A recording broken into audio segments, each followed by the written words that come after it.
Oke, selamat malam teman-teman. Kita hari ini ada di kota Sidoarjo, Jawa Timur, tepatnya di perumahan Citra Garden ya. Ya. Dari perumahan Citra Land atau Ciputra Group, sebuah komplek perumahan yang keren sekali di Sidoarjo.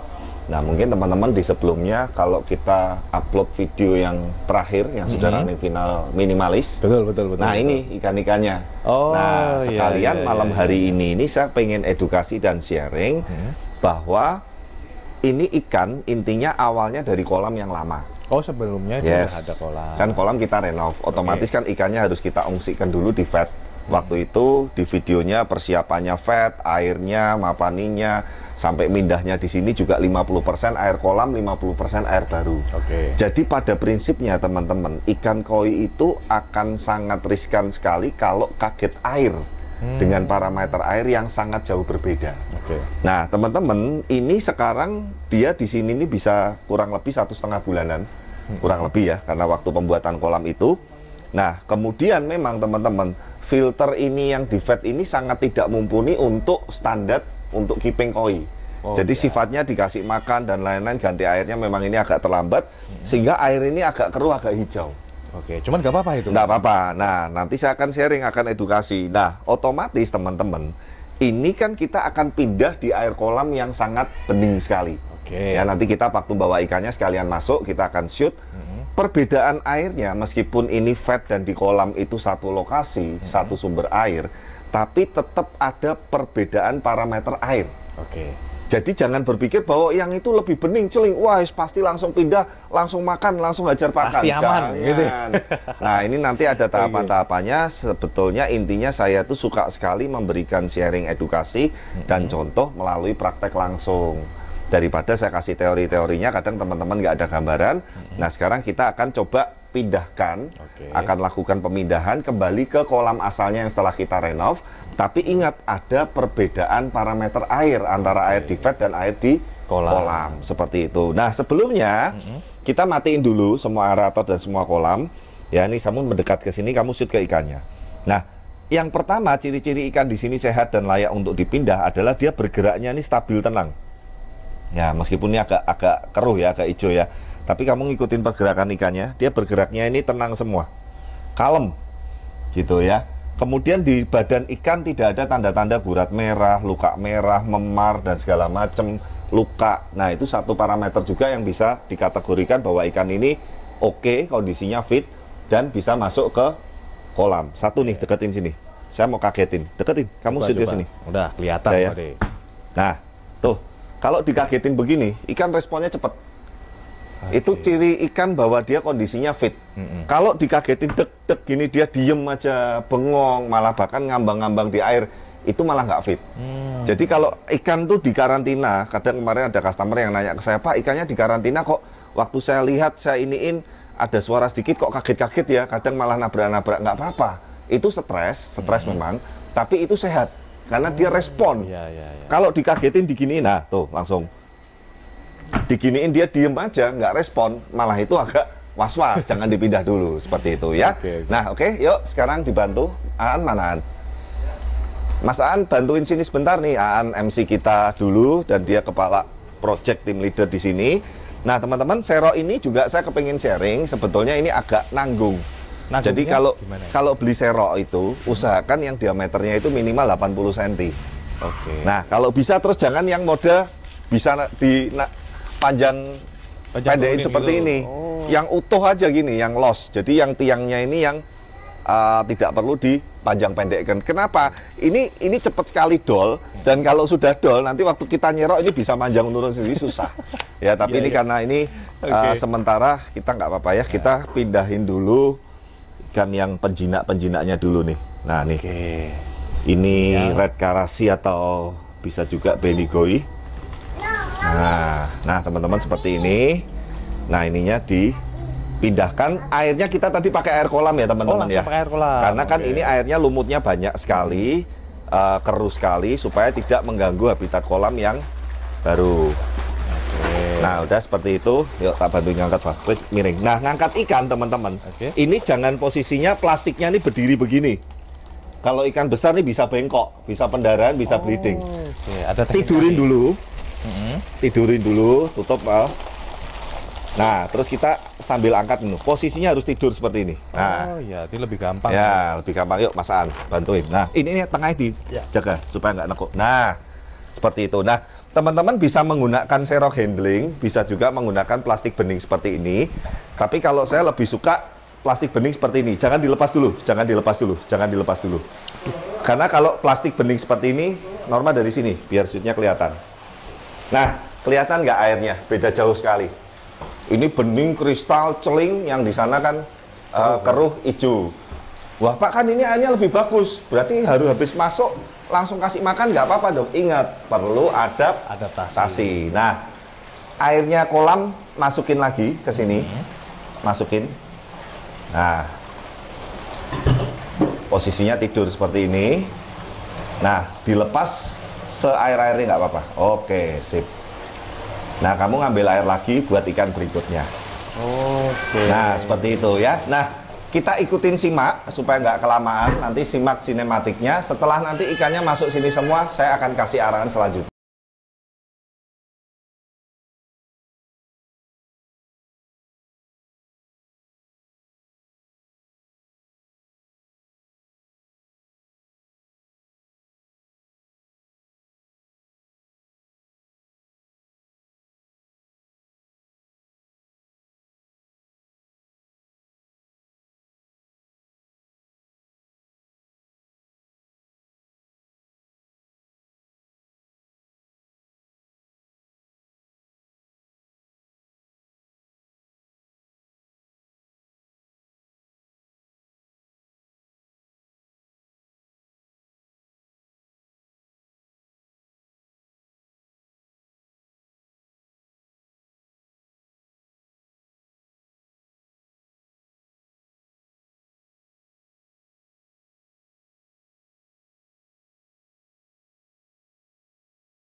Dan ekor yang dari vet ini sudah balik ke kolam. Asal. Nah, teman-teman sekalian edukasi bahwa di kolam ini seperti bagian bawahnya ini kan ada seperti pasir-pasir, kabut-kabut, itu adalah clay mineral water. Nah, tadi begitu masuk ikan langsung diobrak-abrik, langsung diacak-acak, jadi agak sedikit berkabut lagi, tapi besok pasti udah bening dan nanti lama-lama ini putih-putihnya di sini akan hilang. Oke. Ya kan? Nah, yang kedua, kita juga lagi menunggu proses meterisasi di kolam ini. Salah satunya adalah nanti dinding kanan kiri, dinding kolam, lantai kolam itu akan tumbuh lumut.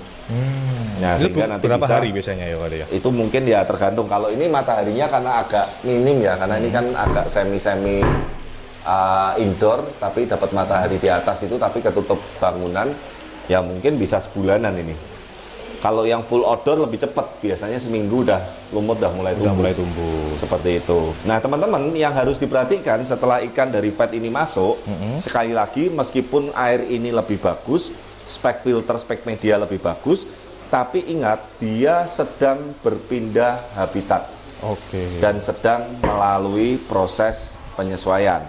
Nah, pertama yang dilihat adalah pergerakan ikan, teman-teman.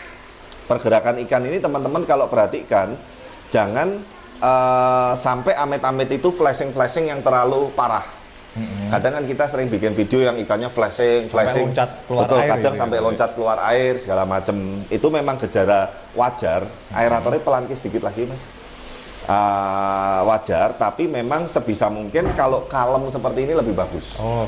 Nah, kemungkinan karena ini satu lokasi, jadi vetnya dan kolam ini kan satu air, satu lokasi, sehingga secara flashingnya dan secara lompat-lompatnya nggak jauh. Kalau ingat kita ke Brebes, kita ke Jakarta, ikan dari Semarang, dari apa, itu karena meskipun kolam baru dan masih steril, kadang loncat dan flashingnya lebih banyak karena perbedaan airnya, kotanya cukup jauh. Seperti itu. Nah, yang kedua, parameter yang teman-teman harus ingat, perhatikan badan ikan ini, ada gurat-gurat merah, ada luka atau ada memar nggak? Ya kan? Nah, ini aman semua nih, puji Tuhannya 9 ekor. Ya, ini kapasitas kolam plus filter ini kurang lebih hampir 10 tonase atau 10 kubik. Setelah dibuat filter, double wall, media dan lain-lain biasanya berkurang 20%. Ya, itu wajar teman-teman, karena kan namanya media, isi media mekanik maupun biologis, pompa dan lain-lain peralatan itu mengurangi tonase air juga. Nah, masih kelihatan senggang gitu loh. Nah, kebetulan beliau masih ada 5 ekor di Blaze juga. Dan kebetulan jenis-jenis yang belum ada di sini nih, ada Soa, ada Kohaku Maruten. Loh Pak, Kohakunya sudah ada kok, nambah lagi. Kohaku itu memang salah satu jenis ikan yang harus dominan di sebuah kolam koi, teman-teman. Harus paling banyak ya. nih. Kemudian ada Hiutsuri, orange hitam, ada Kiutsuri yang paling langka nih, kuning hitam. Itu ikan salah satu yang rare, yang jenisnya yang agak sulit carinya. Yang satu lagi Asagi. Kebetulan beliau customer ini juga belum punya. Nah, udah nih, tenang, teman-teman bisa lihat pergerakan ikan. Norma bisa shoot ikannya nih, ngumpul-ngumpul di sini mah. Kalem semua, geraknya juga tenang. Mulai sudah berkoloni. Nah, biasanya memang agak di dasar di bawah ini karena dia masih baru. Nanti biasanya semoga besok pagi kita akan vlog, Mas Aan dan saya akan menjelaskan sistem kolam ini. Kita buka semua chambernya, kita buka semua sistem filtrasinya, bagaimana maintainnya dan segala macam. Nanti kita akan edukasinya besok pagi aja. Ya, kita nanti besok pagi masih balik ke sini lagi. Nah, kemudian kita juga cek skimmer dan lain-lain ini berfungsi nih. Nah, skimmernya ini cukup kenceng karena kita tambahin booster skimmer juga. Kemudian pompa ini kita pakai kapasitas yang 15.000. 15.000. Ya, apa namanya? Pakai merek yang dari Koi Palace itu apa sih namanya? KS Pump. Ya, 15.000. Jadi 1 jam ini malah kolam ini circle-nya 1,5 kali nih, Norma dan teman-teman. Makanya air terjunnya pun bisa rapi ya. Dan ini meskipun rapi dan agak tinggi, kalau Norma dan teman-teman dengarkan suaranya silent. Bener. Ya, jadi nggak terlalu bising. Nah, kurang lebih seperti itu teman-teman. Ingat, setelah masuk ini meskipun ikan aman, bergeraknya bagus, badannya bagus, jangan langsung dikasih makan. Ya, nanti saya akan ngomong dengan customernya. Tunggu sekitar 2-3 hari. Ini hari apa? Jumat. Ini hari Jumat.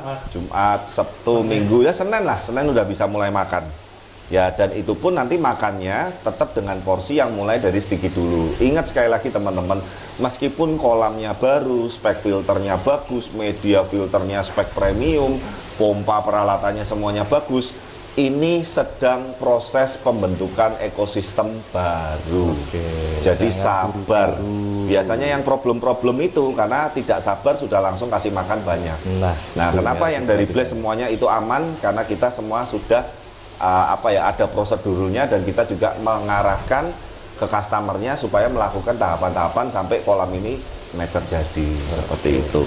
Ya, kurang lebih seperti itu teman-teman, tips dan cara memindahkan ikan koi ke kolam baru kesayangan kita supaya aman, supaya resiko kematiannya kecil, supaya resiko sakitnya kecil. Semoga tadi yang sudah saya jelaskan di depan sampai di belakang ini bisa mengedukasi dan bermanfaat. Ya, jangan lupa dukung terus channel kami, like, comment, subscribe, dan sampai ketemu nanti di video-video berikutnya. Bye-bye.